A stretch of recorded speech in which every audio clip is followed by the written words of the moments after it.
And while this is still a developing situation, according to media reports, so far at least 5 people were shot, 5, on a random afternoon. And there's been 1 fatality, the others taken to the hospital. I want to take a moment and thank law enforcement officials for keeping us as safe as they can.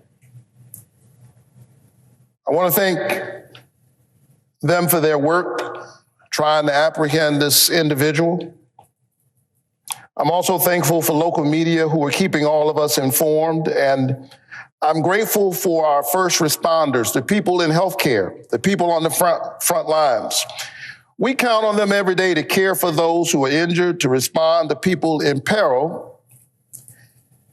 And that's what makes this particular shooting ironic and deeply upsetting, because it underscores the fact that none of us is safe no matter where we are. This happened in a medical facility where people are trying to find healing. And so I want to underscore that, because there have been so many mass shootings, in fact, about 1 every day in this country this year, that tragically we act as if this is routine. We behave as if this is normal. It is not normal. It is not right for us to live in a nation where nobody is safe, no matter where they are. We're not safe in our schools. We're not safe in our workplaces. We're not safe at the grocery store. We're not safe at movie theaters. We're not safe at spas. We're not safe in our houses of worship. There is no sanctuary in the sanctuary. We're not safe at concerts. We're not safe at banks. We're not safe at parades. We're not safe in our own yards and in our own homes.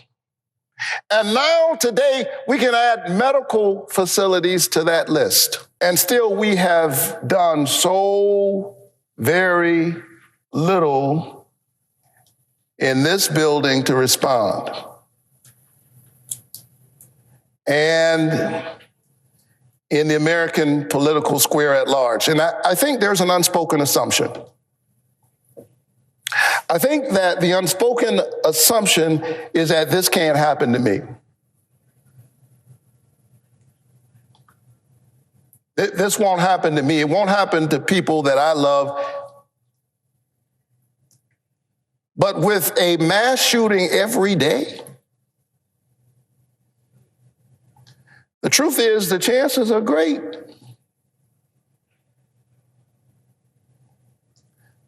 I shudder to say it, but the truth is, in a real sense, is only a matter of time that this kind of tragedy comes knocking on your door. And then in a deeper sense, I think it's important for us to recognize that it's already happening to you. You may not be the victim of a mass shooting. You may not know anyone who's the victim of a mass shooting yet, but in a real sense, it is already happening to all of us. Dr. King was right. We are tied in a single garment of destiny, caught up in an inescapable network of mutuality. Whatever affects one directly affects all indirectly. This is knocking on all of our doors. And I feel this afternoon in a very real sense. I feel it in my bones, because my own 2 children were on lockdown this afternoon. I have 2 small children, and their schools are on lockdown responding to this tragedy. They are there, I'm here, hoping and praying that they are safe. But the truth is, none of us is safe As a pastor, I'm praying for those who are affected by this tragedy, but I hasten to say that thoughts and prayers are not enough. And in fact, it is a contradiction to say that you are thinking and praying and then do nothing. It is to make a mockery of prayer. It is to trivialize faith. We pray not only with our lips, we pray with our legs. We pray by taking action. And still there are those who want to convince us that this is the cost of freedom. To them, we have to say no. This ongoing, slow-moving tragedy in our country, mass shootings as routine, is not the cost of freedom. It is the cost of blind obstinance, a refusal to change course even when the evidence suggests we must do something different. It is the cost of demagoguery, those who want to convince us that common sense gun reform is somehow a call to take everybody's guns. This is not the cost of freedom. Dare I say it, it is the cost of greed. Gun lobbyists willing to line their pockets even at the cost of our children. And so we must act. I'm proud of the fact that we did, after 30 years, pass some gun safety legislation here last Congress. It was a significant piece of legislation, but obviously it's not enough. 87% or more of Americans believe that we ought to have universal background checks, and still we can't get it.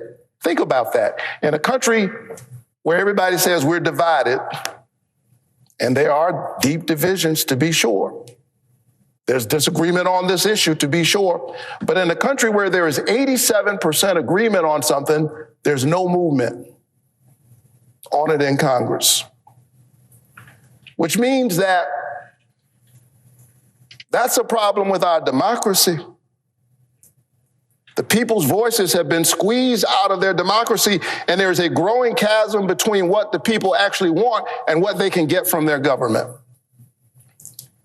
And we saw it in a stark and ugly way a few weeks ago when we had two brave young legislators stand up in Tennessee, three, in fact. And the same legislature that refused to do anything on gun violence came down on them with all of their might and expelled them from the legislature. We have to stand up against these anti-democratic forces at work in our country. And we have to give the people their voices back. And if we refuse to act while our children are dying, and in a moment when no one is safe, then shame on us.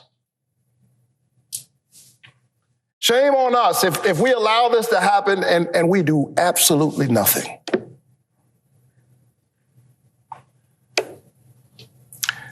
St. Augustine, the African bishop of the early church,